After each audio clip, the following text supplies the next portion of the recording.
2012 года. Со счетом 0-1 наши футболисты уступили соперникам. Единственный гол матча на 27-й минуте забил Мирослав Стох. Акинфеев неудачно выбил мяч, он пролетел мимо Василия Березуцкого и попал в Стоху, который уже спокойно сделал несколько шагов к воротам, после чего пробил в правый угол.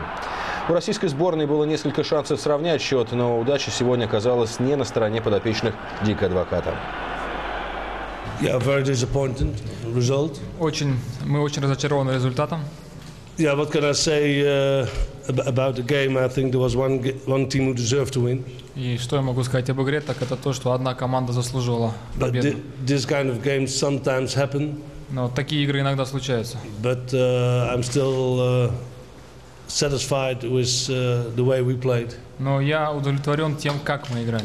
Long time ago, I think that we played the way the players can do. И я думаю, мы играли так, как наша команда до этого еще умела играть. Ну а сборная России